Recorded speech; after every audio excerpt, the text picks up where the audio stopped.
بسم الله الرحمن الرحيم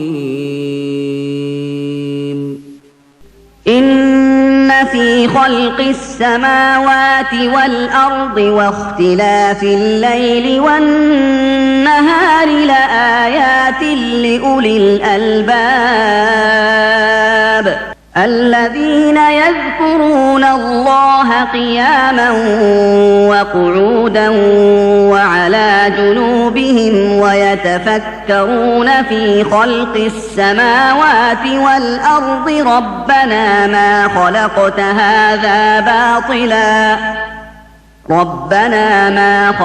هذا باطلا سبحانك فقنا عذاب النار.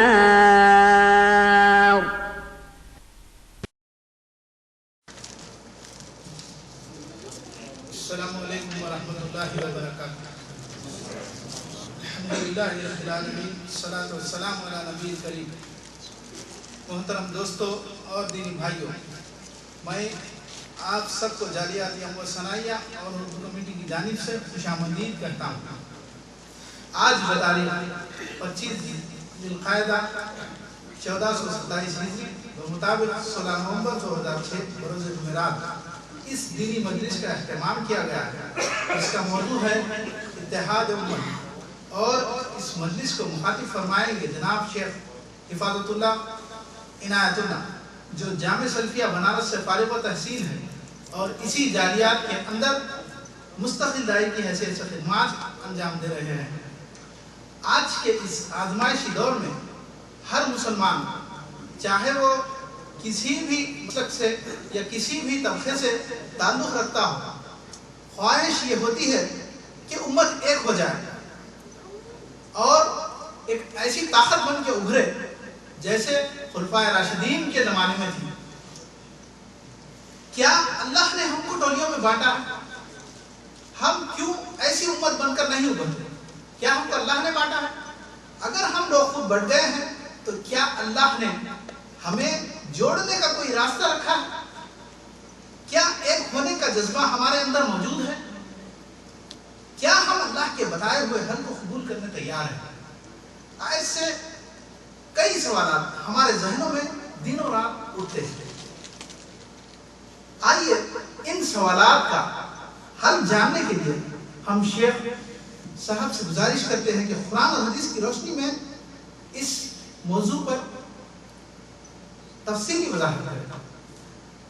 آخری میں یہ جو ہے شیخ صاحب کو دینے سے پہلے یہ اعلان کرتا ہوں کہ اس مجلس کا احترام کرتے ہوئے اپنے موبائل کو بند کر لے یا اس کو سیلیکٹ کر لے یا میوٹ کر دے، تاکہ ہمارے اس مجلس میں جس کو جو ہے فرشتے گھیرے رہتے ہیں کوئی خلل نہ ہو انشاءاللہ. السلام علیکم.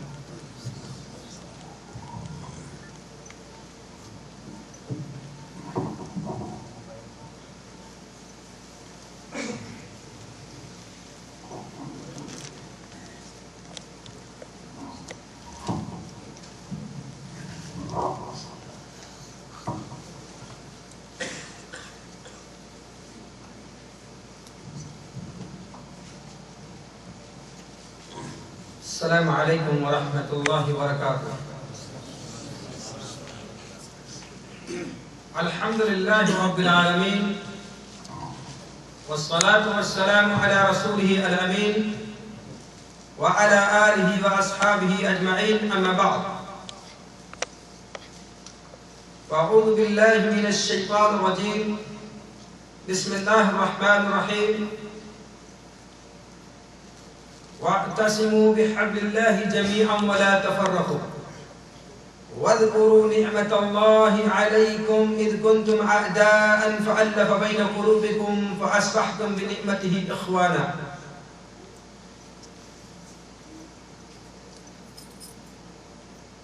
برادران اسلام، معزز سامعین،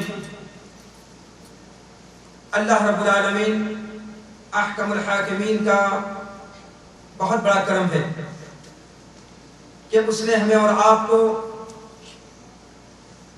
یہاں پر صرف اس لیے حاضر ہونے کی توفیق دی کہ ہم دین کی صحیح معلومات حاصل کریں. یہ اللہ رب العالمین کا ہمارے اور آپ کے اوپر بہت بڑا فضل احسان ہے۔ ہر قسم کی تعریف، بڑائی، کبریائی، حمد و ثنا اس مالک کا حق ہے جس نے ہمیں اور آپ کو اس دنیا کے اندر ایک مقصد دے کر کے بھیجا ہے، اور وہ مقصد یہ ہے کہ ہم اللہ ہی کی عبادت کریں، اللہ کے علاوہ کسی اور کی عبادت نہ کریں، اور اس طرح سے عبادت کریں جس طرح سے جناب محمد الرسول اللہ صلی اللہ علیہ وسلم نے ہمیں بتایا ہے، جسے ہم اتباع رسول کہتے ہیں، اس لیے کہ اتباع رسول کے بغیر اللہ تعالی کسی بھی عمل کو قبول نہیں فرمائے۔ اس کے بعد جناب محمد رسول اللہ صلی اللہ علیہ وآلہ وسلم پر بے شمار رحمتیں نازل ہیں۔ آپ صلی اللہ علیہ وسلم کے اوپر جن لوگوں نے ایمان رکھ کر کے صحیح عمل کیا اور جو گزر چکے ہیں، اپنی اپنی قبروں میں پہنچ چکے ہیں، چاہے ماضی قریب میں دنیا سے رخصت ہوئے ہوں یا ماضی بعید میں، اللہ تعالیٰ ان سب کی قبروں کو نور سے بھر دے اور ان کے درجات کو بلند فرمائے اور ان کے نیک اعمال کو قبول فرمائے۔ برادران اسلام، جس اہم موضوع سے متعلق آج میں کچھ کہنے جا رہا ہوں وہ ہے اتحاد امت۔ یہ موضوع اتنا اہم ہے، اس کے لیے بہت زیادہ علم کی ضرورت ہے۔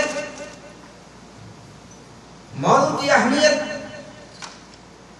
اس کے نام ہی سے آپ کو پتہ چل رہا ہوگا کہ اس کی کس قدر ضرورت ہے، اور آج ملت اسلامیہ کے اندر کس قدر افتراق، انشقاق،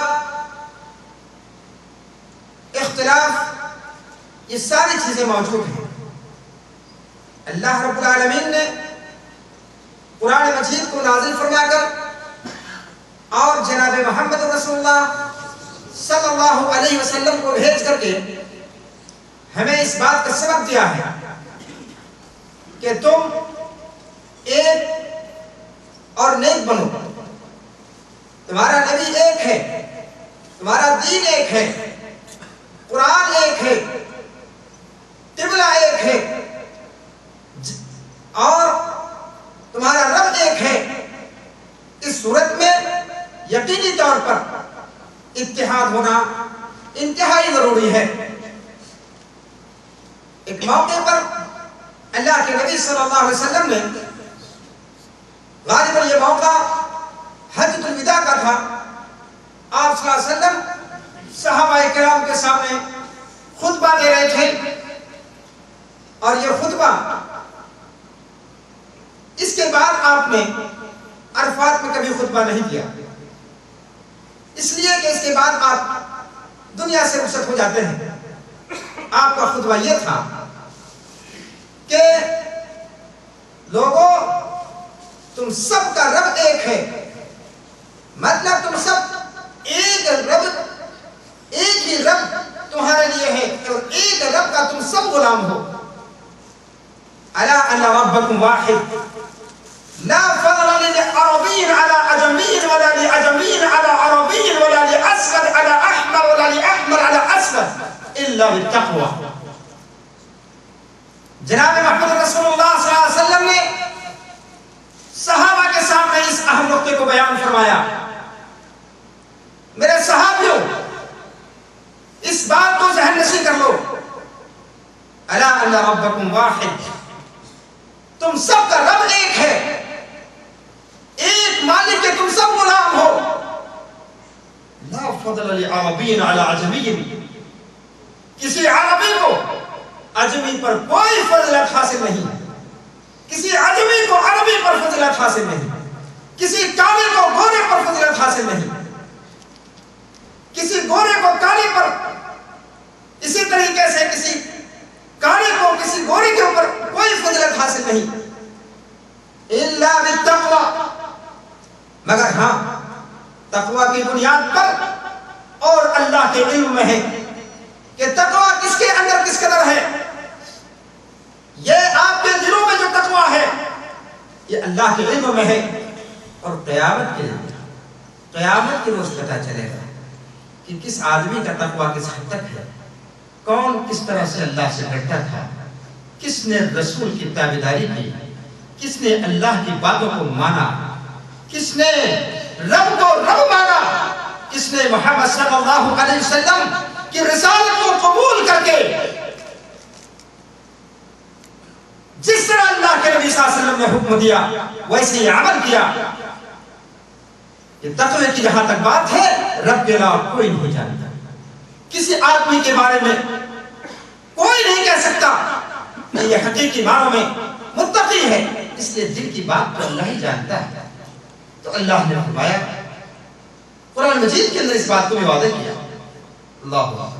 اللہ سے یہ دعا، پروردگار سب سے پہلے ہمیں تقوی عطا فرما تاکہ امت کے اندر اختلاف جو ہے وہ دور ہو جائے، اور خاص طور سے جو لوگ اسلام سے محبت کرتے ہیں، جو لوگ اپنے دین سے محبت کرتے ہیں، اپنے رسول سے محبت کرتے ہیں، اللہ کی کتاب سے محبت کرتے ہیں، پروردگار ان کے درمیان تو اتحاد پیدا فرما دے، ان کے درمیان اتحاد پیدا فرما دے، جن کے اندر توحید موجود ہے، جو شرک سے دور ہے، ان کے اندر اتحاد پیدا فرما دے تاکہ دشمن ہم پر بھاری نہ ہو۔ اللہ تعالیٰ نے بھی اس بات کو واضح کیا کہ اگر تم اختلاف کرو گے تمہاری ہوا پھیل جائے گی، تم کمزور ہو جاؤ گے، تمہاری کمزوری سے لوگ فائدہ اٹھائیں گے۔ ایک موقع پر جناب محمد رسول اللہ صلی اللہ علیہ وسلم نے بیان فرمایا کہ لوگوں، میرے صحابیوں، ایک وقت آئے گا، ایک وقت آنے والا ہے کہ تم بہت کمزور ہو جاؤ گے، پوری دنیا تم کو اس طریقے سے کھائے گی جس طرح سے دسترخوان میں تم کھانا رکھ کر کھاتے ہو، پوری دنیا کے لوگ تمہیں اسی طریقے سے کھاتے رہیں گے، پوری دنیا کے لوگ تمہیں پریشان کریں گے اور تم ذلیل ہوتے رہو گے۔ صحابہ کرام کو انتہائی تعجب ہوا، وہ کہنے لگے کہ اللہ کے رسول صلی اللہ علیہ وسلم آپ ہمیں یہ بتائیں کہ ہم بہت تھوڑے ہوں گے، ہماری تعداد بہت کم ہو جائے گی، ہم بہت کمزور ہو جائیں گے، کیا بات ہوگی؟ اللہ کے نبی صلی اللہ علیہ وسلم نے فرمایا کہ تمہارے اندر وہن کی بیماری پیدا ہو جائے گی، ایک ایسی بیماری جس کو وہن کہتے ہیں۔ یہ بیماری جب تمہارے اندر پیدا ہوگی تو دنیا کے لوگ تمہیں جو ہے دسترخوان میں کھانے کو جس طریقے سے لوگ کھاتے ہیں اسی طریقے سے تمہیں بھی کھانا شروع کر دیں گے۔ صحابہ نے فرمایا کہ من وہن یا رسول اللہ، اے محمد صلی اللہ علیہ وسلم، ہمارے رسول آپ ہمیں اس بات کو تو بتائیں کہ وہن کیا چیز ہے، وہن کسے کہتے ہیں؟ اللہ کے نبی صلی اللہ علیہ وسلم نے فرمایا حب الدنیا و کراہیت الموت، دنیا سے محبت تمہاری ہو جائے گی، تم دنیا کو خوب چاہو گے اور موت سے تم ڈرتے رہو گے، اور اس قدر ڈرو گے کہ موت سے بھاگتے رہو گے، اور تمہارا ایمان یقین کمزور ہو جائے گا۔ تو ایسی صورت میں تم کو لوگ پریشان کریں گے اور تم کو لوگ کھاتے رہیں گے۔ برادران اسلام، آج ہم اپنی حالت پر غور کریں، آج اپنے آپ پر ہم دھیان دیں، اپنے حالات اور معاملات کو سامنے رکھیں۔ تو کیا وہ دن نہیں آ گیا ہے؟ کیا وہ دن جس کا ذکر جناب محمد رسول اللہ صلی اللہ علیہ وسلم نے فرمایا کہ